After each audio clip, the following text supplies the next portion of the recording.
किसान उत्पादक संगठन के लिए सरल व्यावसायिक योजना कैसे तैयार करें।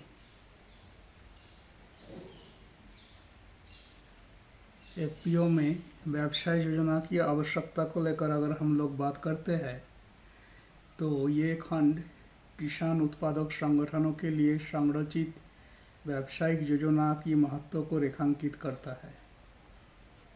इस अध्याय में बताया गया है कि व्यावसायिक योजनाएं कैसे छोटे किसानों के समूहों जैसे एफपीओ के उत्पादक सहकारी समितियां से टिकाऊ कृषि व्यवसाय उद्यमों में बदलने में मदद करती है। इसमें हबीबपुर और सवेरा फार्मर प्रोड्यूसर ऑर्गेनाइजेशन के अनुभवों से आत्मनिर्भरता से बाजार उन्मुख दृष्टिकोण की ओर बदलाव को समझाया गया है। ये खंड बताता है कि एक एफपीओ की पहचान और उद्देश्य को कैसे परिभाषित किया जाए।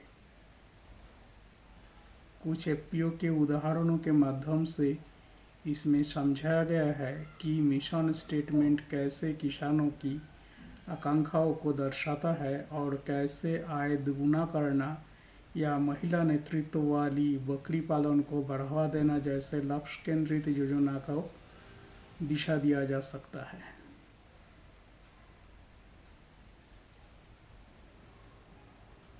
8.3 में हम लोग स्थिति विश्लेषण करते हैं जिसको सिचुएशन एनालिसिस बोलते हैं। इसमें भूमि, सदस्य और वस्तुएं के बारे में इनका स्थिति का आकलन करना है। ये बताता है कि वर्तमान संसाधनों का आकर्षण कैसे किया जाए, सदस्यों की संख्या, खेती के अंतर्गत आने वाले एकड़ और प्राथमिक वस्तुएं। इसमें एक एफपीओ के करीब 1500 एकड़ आलू केंद्रित रणनीति और दूसरे एफपीओ के करीब 500 सदस्यों के नेटवर्क और 70 बीघा में औषधियों खेती की उदाहरण दिया गया है। संसाधन मानचित्रण और सदस्यों का प्रोफाइलिंग जैसे बुनियादी उपकरणों का परिचय कराया गया है। बाजार अध्ययन 8.4 में हम लोग बात कर रहे हैं बाजार अध्ययन और मूल्य श्रृंखला का चयन का। ये दिखाता है कि एफपीओ कैसे ऐसे फसलों की पहचान कर सकते हैं जिसमें आकलन, प्रसंस्करण और बिक्री की क्षमता है।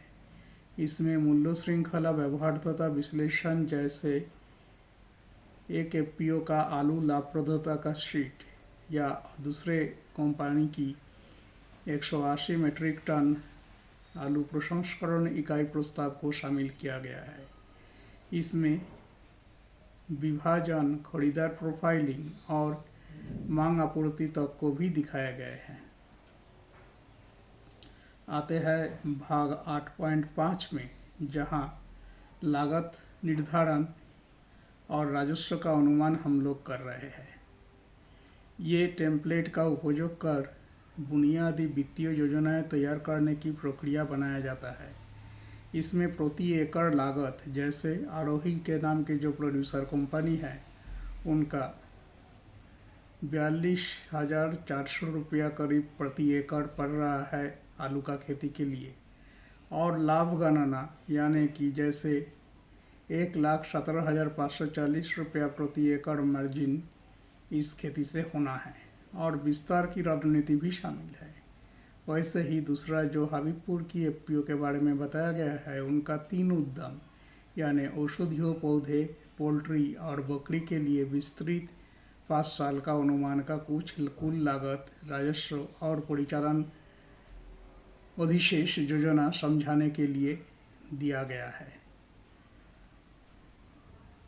आते हैं भाग 8.6 में, जहां पर संचालन योजना यानी कि उत्पादन से प्रसंस्करण तक ये बताता है कि क्रमबद्ध परिचालन प्रवाह को कैसे तैयार करें।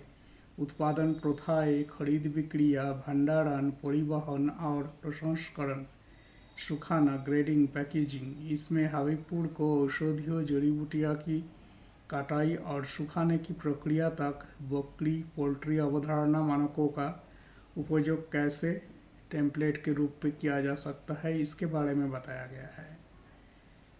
8.7 में संगठन, प्रशासन और मानव संसाधन के योजना के बारे में बताया गया है। ये पार्ट बताता है कि निर्देशक मंडल की संरचना कैसे हो, सेल्फ हेल्प ग्रुप या एफआईजी की भागीदारी कैसे सुनिश्चित हो और स्टाफ की भर्ती कैसे की जाए। इसमें श्रेष्ठ उत्कर्ष और हबीबपुर नाम के 2 एफपीओ की शेयरधारक भागीदारी मॉडल और बाहरी सहयोग प्रणाली की उदाहरण दिए गए हैं। इसमें अनुपालन यानी कि कंप्लायंस, जो कि पैन, जीएसटी, फसा आदि, और सीईओ, लेखाकार, विपणन अधिकारी जैसे पदों की भूमिका के बारे में भी बताया गया है। 8.8 में बात करते हैं तो पूंजी आवश्यकता और वित्तीय रणनीति ये बताता है कि संचालन, अवसंरचना और कार्यशील पूंजी के लिए धन की आवश्यकता का अनुमान कैसे लगाया जाए। इसमें फंडिंग स्रोत, इक्विटी, नाबार्ड का समर्थन, एसएफएसी का ऋण और पुनर्भुगतान योजना का विवरण है। आरोही के 3.5 लाख रुपया ऋण जो 8.33% ब्याज दर के साथ लिया गया है और पुनर्भुगतान का उदाहरण एक वास्तविक केस के रूप में दिया गया है। 8.9 में विपणन योजना यानी कि रणनीति और चैनल ये बताता है कि ग्राहकों की पहचान, B2B, B2C और संस्थागत मूल्य निर्धारण, ब्रांडिंग और प्रचार, सोशल मीडिया, एसएमएस प्रदर्शनियाँ कैसे की जाए। इसमें सवेरा के धान, गेहूं, सरसों और आलू के लिए 5 व्यावसायिक गतिविधियां में मार्केटिंग रणनीति और हबीबपुर के लक्ष्य ग्राहक मानचित्रण को जोड़ा गया है।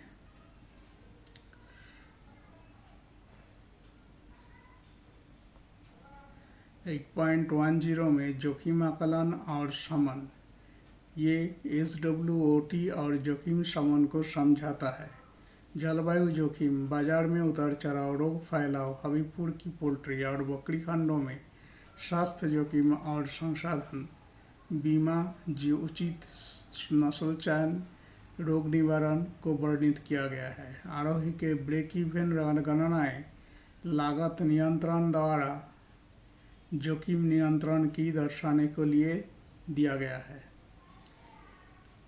फाइनली 8.11 में 5 वर्षीय वित्तीय योजना और नकद प्रवाहों का एक आकलन किया गया है। ये बहुवर्षीय अनुमान संरचना का विधि बताता है। इसमें हबीबपुर का करीब 6 करोड़ टर्नओवर का रोड मैप 2021 से 26 तक के लिए दिया गया है, जिसमें वार्षिक नगद अधिशेष, परिचालन लागत और ऋण पुनर्भुगतान रणनीति स्पष्ट की गई है। पाठकों का पूंजी बजटिंग, अधिशेष पुनर्निवेश और लाभ साझाकरण की तर्कशक्ति से परिचित कराया जाता है। ये छोड़कर परिशिष्ट में ये सारे जो टेम्पलेट्स और वर्कशीट्स है उनको दिया गया है। इसके थ्रू से या इसके द्वारा हम लोग पूरा एक एफपीओ की बिजनेस प्लान करने में समर्थन करते हैं। धन्यवाद।